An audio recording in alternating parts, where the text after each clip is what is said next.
The following is a special presentation of WILS News. Listener discretion is advised. Roughly 3 hours after President Johnson's address to the nation on July 24th, Jerome Alshovey, a 32-year veteran of the Detroit Police Department, was killed outside an A&P grocery store. Alshovey was struck in the abdomen by the blast of a 12-gauge police shotgun, which had discharged when another officer began fighting off a looter who had grabbed it. 5 to 1, baby, 1 in 5. No one here gets out alive now. Alshovey's death turned an already amped-up Detroit police force into one that simply refused to give quarter to anyone they deemed criminal. No event in Detroit's week of hell exemplified that more than what took place at the Algiers Motel just after midnight, July 26th. The Algiers was located on the west side of Woodward Avenue, the city's spine, and bordered on its south by Virginia Park and on the north by Euclid Street. The hotel was roughly 15 blocks southeast of the riot's epicenter and was often a haven for the seedier elements of Detroit's criminal underclass. The property consisted of 2 buildings, the hotel itself, and a 15-unit manor house, which served as an annex to the larger hotel. On Tuesday evening, July 25th, according to the often conflicting and changing testimony of the then residents of the manor house, Carl Cooper, a 17-year-old black youth, pulled out a starter pistol and fired anywhere between 2 and 4 blanks at 3 friends who were present, Lee Forsyth, David Sodor, and Aubrey Pollard. What appeared to be a case of teenage horseplay would soon become a nightmare. National Guard warrant officer Theodore J. Thomas, who along with 4 other men had been assigned to guard the Great Lakes Mutual Life Insurance Company, located directly across Euclid from the Algiers, phoned police about what he believed to be sniper activity coming from the direction of the manor house. After the call was made, Thomas's men and Melvin Dismukes, a black security guard who had been assigned to guard 2 buildings across from the Great Lakes building on Woodward, began shooting toward the manor house and knocking out streetlights in the vicinity. Just after midnight, 3 Detroit policemen, Ronald August, Robert Paley, and David Sennick, along with several guardsmen and state troopers, stormed the manor house. According to the subsequent FBI investigation of the initial assault, 2 black men, Cooper and 18-year-old Fred Temple, were killed. The aforementioned Pollard, who was 19, was killed later during the raid, which quickly turned from an initial search for snipers and weapons into a racist mind game conducted by renegade law enforcement at the expense of the manor house residents who were still alive. I've saw a lot of nice Negro homes there. Poor people and all, but they're real clean homes and all that. They're decent people and all, but there's not enough of those places. There's other places where a fellow's making $250 a week. I've seen that. A construction worker. He didn't have one single good stick of furniture in his house. We had to vacate a man like this already. A construction worker, $250 a week, and he couldn't afford to buy one piece of furniture. What does he use his money for? That's what I'd like to know. And the answer I got was pleasures. So these people here, a good part of them are immoral. Any policeman knows that in those areas. You got to get at this basic problem. A lot of people told me you should separate the children, from these people here, because they're influencing these kids here. This is what's going to make tomorrow, these people. But something's going to have to be done with that immorality they have. If you pour funds into them there, that's not going to help them. They got to have that pride.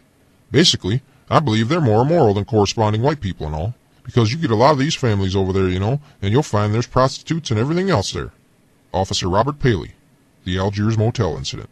After law enforcement had stormed the manor, Pollard, the remaining 7 black men, and 2 white women were lined up with their hands held high and told to face the wall in the manor's lobby. According to testimony from several of them, as well as from State Trooper John M. Fonger, who was one of the troopers in the initial manor assault, the residents were told by the Detroit officers to start praying.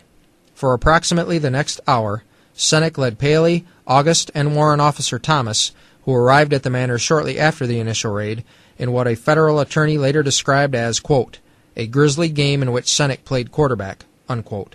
The police interrogation began with questions of who was shooting and who had the gun, in reference to Thomas's report of sniper fire. However, the interrogation soon turned sinister as the 3 Detroit officers began challenging the prisoners to pick up a knife they had thrown on the floor. At this time, sensing that things were spiraling out of control, Trooper Fonger went outside to report what he had seen to his commanding officer, Corporal Hubert C. Rosema.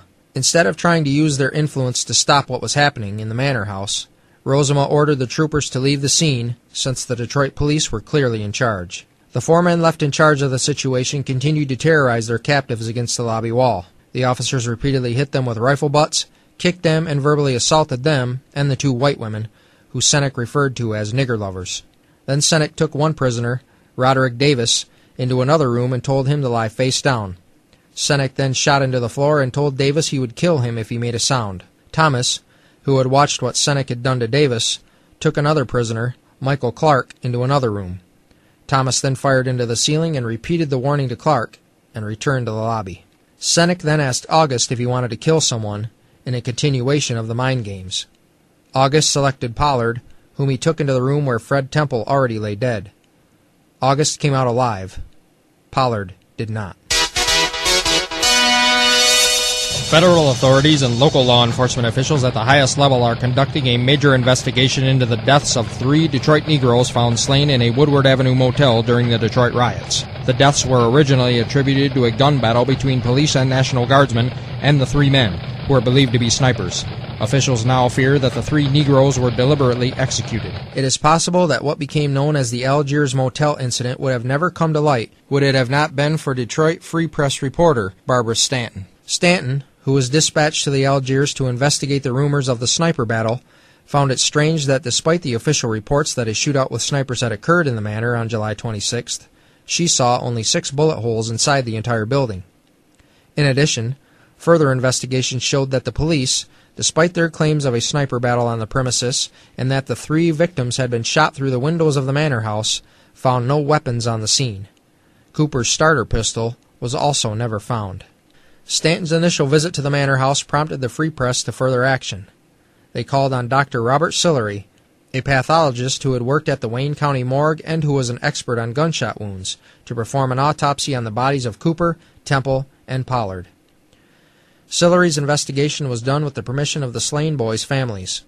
His findings were backed up by an earlier series of autopsies conducted by Wayne County Deputy Medical Examiner Dr. Clara Raven. Portions of Sillery's report appeared in the Detroit Free Press on July 31, 1967, and read as follows. Temple, Cooper, and Pollard were killed inside the building. All 3 were killed by 12-gauge shotgun, loaded with double-aught buckshot and fired at close range from no more than 15 feet away, probably less. All 3 were shot at least twice. Cooper was shot at least 3 times, perhaps 4. 2 of them, Temple and Pollard, were probably shot while lying down or kneeling. It is unlikely that Temple or Pollard could have been killed by fire coming from authorities outside the building. Stanton's investigation and the work of Sillery prompted the Free Press into a full-scale inquiry. On July 30th, John Doerr, the head of the Civil Rights Division of the U.S. Justice Department, put the FBI on the case. Hubert Locke recalled for us how he found out about the Algiers slayings. I got a call Thursday or Friday from an attorney in the city. He's the younger brother of Congressman Conyers. He called me at police headquarters and said, I want you to come over to my office. He said that we have some people here who've just told us a story that if it's half true regarding the Algiers situation, he says, if it's half true what they've said, you've got a real problem on your hands in the police department. So I went over to his office, and he had 2 of the girls who had been in the Algiers motel that night, and they, of course, told their side of what happened, which suggested that there were at least officers in uniform of some sort involved in the incident itself, and that it had all the earmarks of, according to their recitation, of straight-out homicide. On the same day the Free Press story broke, Seneck, Paley, and August were ordered to finally file a report on what they had witnessed 5 days earlier. In their initial reports, each officer denied involvement in any of the shootings. Within hours, August and Paley had changed their stories. Now comes the tragic part. One fellow on the wall stated he wanted to see an officer in the other room. I don't know if it was Green or Miller. I don't know his name. We went into the room left of the lobby, and he stated that he didn't know who shot at us, and he pleaded to let him and his friends go. I told him everyone was going when the transportation arrived. He says, "You're not going to shoot me, are you?" And I says, "No, I never shot a man in all my life, and I have no reason to shoot you." He then grabbed my shotgun and pushed me on the bed, and I screamed, "Get back." We both stood up from the bed, and then he let go of the gun, and I pulled the trigger. The safety was on, and the gun didn't fire. I released the safety, and he reached for the shotgun again, and I pushed him away and fired one shot that struck him, I believe, in the right side. That's all, except the wagon never came.